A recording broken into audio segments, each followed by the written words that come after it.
नमस्कार दोस्तों, और बताओ कैसे हो आप सब और कैसा रहा आपका आरआरबी क्लर्क प्रीलिम्स का एग्ज़ाम। आई होप काफ़ी अच्छा रहा होगा। तो फोर्थ शिफ्ट का एग्ज़ाम एनालिसिस लेकर आया हूँ। पेपर का लेवल क्या था, कितने गुड अटैम्प्ट है, ये मैं आपको वन बाय वन बताऊंगा। लेकिन आगे बढ़ने से पहले चैनल पर नए हो तो चैनल को सब्सक्राइब करना, वीडियो अच्छा लगे तो लाइक करना, दोस्तों के साथ शेयर करना। और अगर मेरे साथ जुड़ना चाहते हो तो टेलीग्राम चैनल का लिंक डिस्क्रिप्शन में दे दिया है। काफ़ी सारे लोग जुड़े हुए हैं, मैं इनको गाइड करता रहता हूँ, तो आप भी जुड़ सकते हो। तो चलो चलते हैं पेपर रिव्यू की तरफ। सबसे पहले बात करूँगा रीजनिंग काफ़ी इजी था ऐसा मुझे बताया, और ये पेपर भास्कर ने दिया था जो कि मेरे एक सब्सक्राइबर है।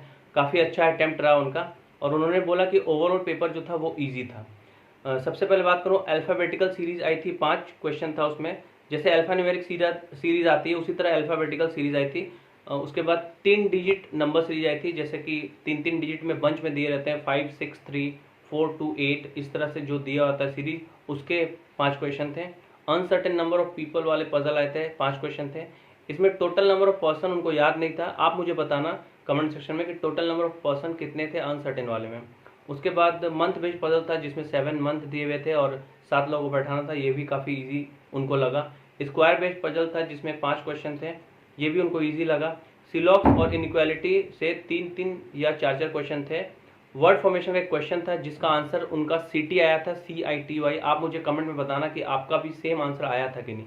एक फॉरवर्ड बैकवर्ड से क्वेश्चन था, पनिश नाम का वर्ड दिया हुआ था जिसमें शायद एक पेयर बताया उन्होंने। तो ये रहा रीजनिंग का ओवरऑल एनालिसिस।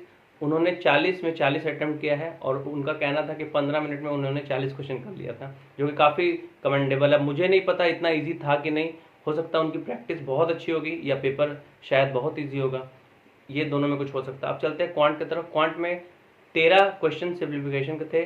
सीरीज थी मिसिंग, जो कि उनका कहना था काफ़ी इजी थी, उससे 5 क्वेश्चन थे। DI था 2, एक बार ग्राफ में DI था जिसमें आर्किटेक्ट और इंजीनियर का डेटा दिया हुआ था, और एक टेबुलर दिया था जिसमें ABC 3 शॉप या 3 लोग थे, ऐसे ही कुछ था, और TV AC और मोबाइल वो लोग सोल्ड कर रहे थे।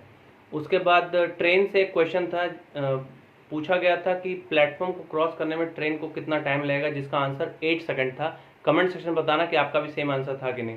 उसके बाद प्रॉफिट एंड लॉस से क्वेश्चन था, डिस्काउंट से रिलेटेड, जिसमें कॉस्ट प्राइस पूछा गया था जो कि 550 आया था उनका।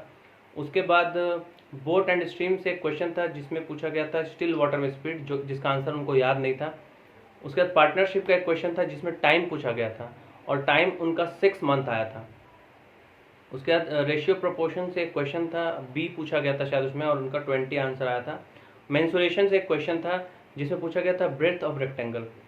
तो ये था ओवरऑल एनालिसिस। उनका अटेम्प्ट जो था 80 था, मतलब अटेम्प्ट 80 है उनका। 40 out of 40 in reasoning, 40 out of 40 maths, और उनका कहना था कि उन्होंने 30-32 मिनट में ही पेपर को अटेम्प्ट कर लिया था, और कह रहे थे कि काफ़ी इजी पेपर है। आप मुझे बताना कि पेपर सच में बहुत इजी था, क्योंकि देखिए ऐसे ऐसे लोग हैं जिनकी प्रैक्टिस बहुत अच्छी है, उनको क्वेश्चन याद हो जाता है।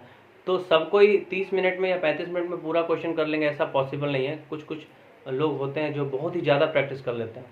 तो आप मुझे बताना कमेंट सेक्शन में कि वाकई में पेपर ईजी था या फिर मतलब सिर्फ कुछ लोगों को ईजी लगा। तो इस वीडियो को यहीं तक रखते हैं, मिलते हैं फिर नेक्स्ट वीडियो में। वीडियो देखने का आपका बहुत बहुत धन्यवाद।